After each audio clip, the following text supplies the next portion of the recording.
name is Baranga Gasarabwe Clotilde. I'm chairperson of ISCA, or purpose of this current meeting we're organizing. And I was also the former Assistant Secretary General for the Department of Safety and Security in the UN, which was covering the global security around the world. I was also the Deputy Special Representative of Peacekeeping Mission in Mali, which was called MINUSMA. And then also I was Resident Coordinator in many countries in Africa. So this ISCA is an international organization. We want to have it as an international, no government, but as an NGO, international NGO, to cover all the issue regarding the security, the whole dimension of security, which I will define in different ways, because security is not only covering the people see us as a police and military, but it covers also many issues of development and peace building. So we will just have a time to discuss with many people on the way we can organize and face the problem we're having in Africa. Many challenges on security, stability, and why we continue to have these issues. Why we continue to have some non-lasting peace. So even you have a conflict, you can continue to have another conflict coming back again. So those issues really are something we ISCA want to cover. The challenge, the opportunities too.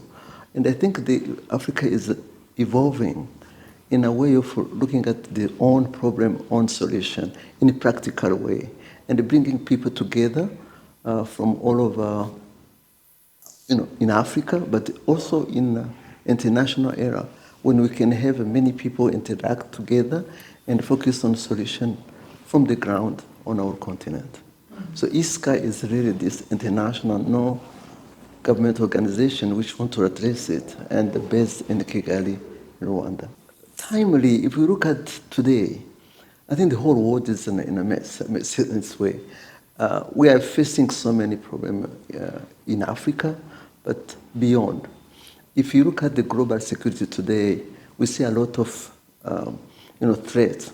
Can be namely on the conflict in the continent, countries to countries, regionally, continentally, but even beyond on international era, we are not really in a good shape. So you have some countries which have a lot of issues on security and stability. And the one thing we really want to face it on the agenda is looking at those threats. And the threat can be those rivalry among the countries. We have also the terrorism. We have other conflict related to regionally, but also something which coming also from external. I think if you look at the war today, we're facing a lot on Ukraine, Russia, Israel, Gaza. But who talks about other conflict we have in Sudan, in DRC, in Central African Republic? I'm thinking like some countries we are talking about Sahel. Those are also some rivalry we have in the countries. There's some problem still on security challenge. And if we have a time, and this is really the purpose of this meeting, to have the policymakers, to have other people coming and look at really what is the cause, the root cause of this conflict in Africa. We can also look at the beyond those rivalities. What are root cause? Sometimes the mineral we're talking about, the natural resources we have. We are rich, but this attracts also some, I would say, appetite from outside.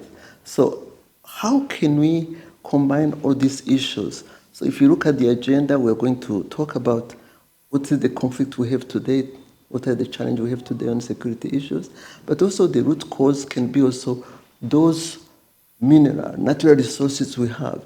And we can also look at also the knowledge, the know-how we have, and if we combine all this together and interact, not only as African, but also on international era, because this is we're not only talking about African together, talking about security, we're talking also the external coming, so it's international.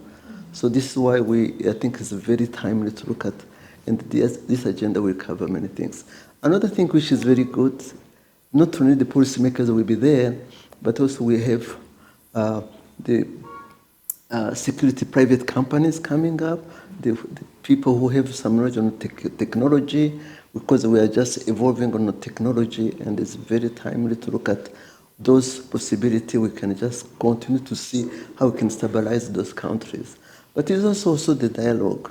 If we look at the diplomatic way of addressing issue as a prevention mechanism, as a way of dialogue, negotiation, we are also adding to that. And there's also some think tank, the private thinkers, companies, will just have a time also to it's exhibition also. And I think we'll see a large coverage of how we can address those issues. You say many people can think about security. When you think about security, what do you think? Some people just look at the people who are like the police, the people in the uniform. But beyond that, security is a context which we have to think about. The good governance, the will of having a discipline, organization, in the way of that we add on that one development. When we talk about peace, we're not talking about peace as something which you just find over there, but it's like how you organize also the society, how the community live together, and how you can combine also this issue of security, development, and peace together. So that's really a combination, which means the development part is those, what are the resources we have in Africa? Is that I think the continent is very rich, but how do we exploit our resources? Who's exploiting our resources? And how do we take care? And that way the governance issue comes together with that part of policy making. Because you have a good policy, you have a good implementation, you have a people who oversee how this implementation is done, and how also the population are benefiting from the resources you have. That's on national level. But if you go beyond on regional level, you have now a good coverage of interacting country to country. And think about it. It's also good governance, no corruption, because you use those resources to develop your country, develop your region, develop also your continent. And I think we're so rich in this way. So this conference will bring those thinking and definitely do a lot of advocacy among our policymakers to make it happen.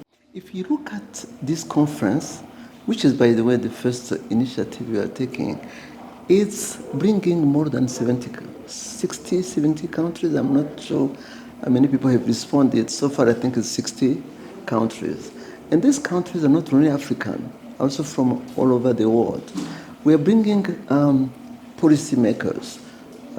We are bringing experts from all over the world. We are bringing the exhibition, people who are going to exhibit really the technology, the new technology we're now having on covering those issues of security. Let me say, like terrorism is something new, which has been like a crime, global crime, and criminalizing everywhere, human trafficking, all these kind of things are now, with the new technology, we can really face it, and the continent becomes really more secure, more stable. So by organizing this conference, I think we cannot pretend that we are the first one to think about peace and security. There are many initiatives on the continent. But we do think that even there have been some conferences in different countries in Africa, this will be something we want to have it annually, on an annual basis. And I think the outcome of this conference will bring definitely, think about the outcome which we have, like the knowledge sharing, the know-how on this new technology, the policymakers who are going to put it together, what they think, how we can just stabilize our continent. I think this will bring together and, of course, involve other institutions in Africa, but also around the world to build some partnership. And I think that will have a way, not as a timely, we are not organizing a meeting once and that's over. It's continue to have this exchange, this interaction, and also reaching out other security no government organization or other security conference around the world, and see how we can also influence somehow the African agenda. I do think, for example, the Munich conference, the Munich Security Conference is held every year, is well attended, but sometimes we talk about the worldwide initiative on and the challenge and security around the world. But when you have a time to really think about Africa itself, and African also thinking about this, I think this will be a fantastic opportunity for bringing those issues on this conference. And it's going to be not only one conference, it's going to be on an annual basis. In my previous role as UN Assistant Secretary General for the Department of Safety and Security, we're facing that was a global world. And I do remember, in fact, we're going to the Balkans. It just came to my mind. And when I went to the Balkans, I was sitting in if you remember that when we had the genocide against the Tutsi in 1994, we had also in the Balkans this challenging also situation. And I faced these women. I was in Croatia, but I was going to Kosovo. And I faced these women. In fact, when they see me, they just start attacking you, and you guys abandon us. We have also kind of debating also about the genocide which happened in Srebrenica. And then I told them, even I'm in the UN, I'm also Rwandese. We had the genocide against the Tutsi in Rwanda. So when they heard about that, they just come and embrace me. Those women were advocating very much on peace and security. They were working on peace building. They were organizing the community among themselves. So it just reminded me what happened in Rwanda and how the community, this ground initiative, this gachacha, those were coming from internal solution. And this is why I like very much this exchange, because we're going to have also some exchange of, yes, security challenge, but the solution in a practical way, which can just be sustainable. Because if you don't involve the population, the communities, the women especially, because that in the home, teaching the children on basic things about peace, it's just you are building something which is going to sustain. It's not something that you just see the arms people, police and military people around. It's also these issues of community level you can build up. And the women play a key role. We had also another initiative on women, peace and security. I do remember when there was a conflict in Liberia, we had a police contingent, which was composed only women. Because when they went there, the violence which results from the war or the women are raped, women are violated, and they didn't want to see any men around them. So we were thinking, how do we address this issue? Who's going to be close to them? So when we brought this contingent from India, I remember, they were so close to them. They would just feel like comfortable to discuss with them. And this is another thing which just started to involve more and more women on peace and security. Another one which I was recently when I was in Mali, we had also another place exactly, violence coming with rape. We had also a contingent. By the way, Rwanda played a key role in Mali in the beginning. Fortunately, they left. But that was the people who come, women close to women, and discuss about it and feel comfortable because you're talking to women and we are just addressing some issues. And that was really something I found that not only peacekeeping mission, but also in a way of building peace on early stage, on a community level, on continental level. We have also, I think, always we make sure that when we talk about policy making, when we talk about all issues about peace, security, and dimension of development, we involve women. And I'm so glad I'm in Rwanda and I'm Rwandese when I see you guys, young people, and even the people who are leading in the parliament, and a big number. I think it's also something we have to be proud of because many countries look at Rwanda, and that's a good example how Rwanda evolved and just get this number of bringing the issue, which regarding also peace and security.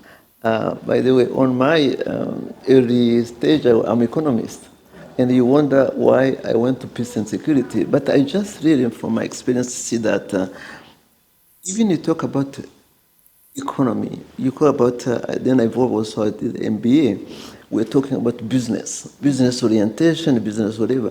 You can do a lot of bringing a lot of people, attract many people in business. But if you don't have peace, if you don't have security, this will just be destroyed in a second. So that's why I think a way of having discussion, we should look at an agenda, we have an issue of minerals, we have a discussion on peace and security, of course, but we have other issue on the agenda. When we talk about the rich continent we have and all this opportunity we have, young people like you, bright people, so we have everything. We have natural resources, we have a continent which is rich, we have a know-how, we have a good policymakers, we have also the new technology we are learning. So we're bringing all this, we're going to shine.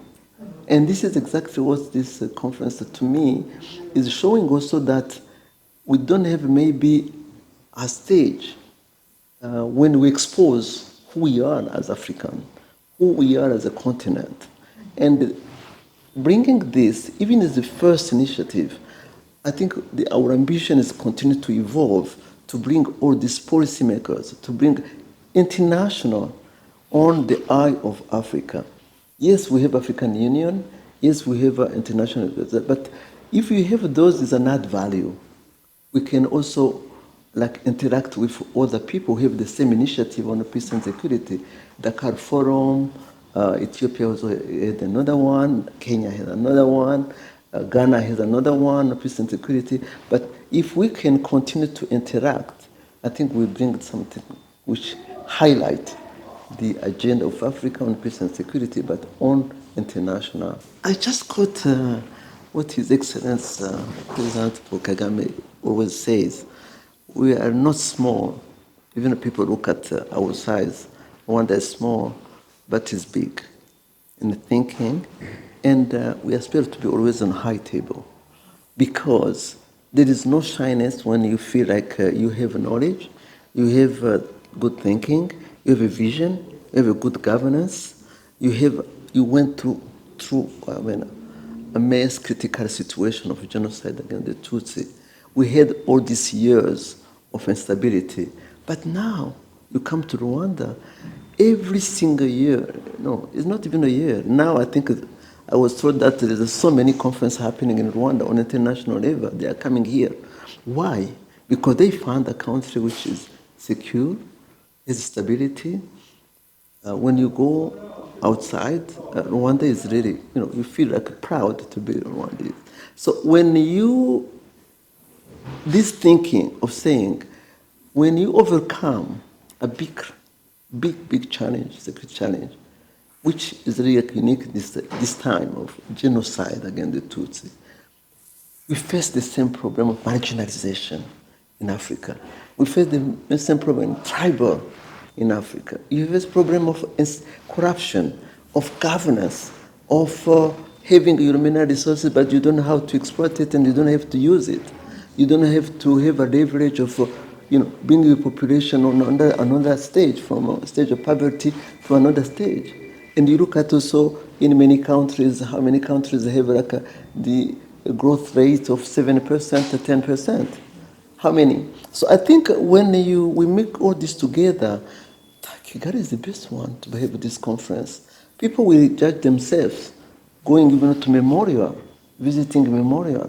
That is not something people talk about. It's something which happened. The facts are talking. And then from that stage of 1994 to this stage we are into 2025, where are we? And I think everybody will just maybe annoy why we all have this organization in Rwanda. And I think they will judge themselves, but I think timely. I think that's really the best way to have it. My hope is that there's so many conferences, there's so many, discussion on peace, security, development in Africa.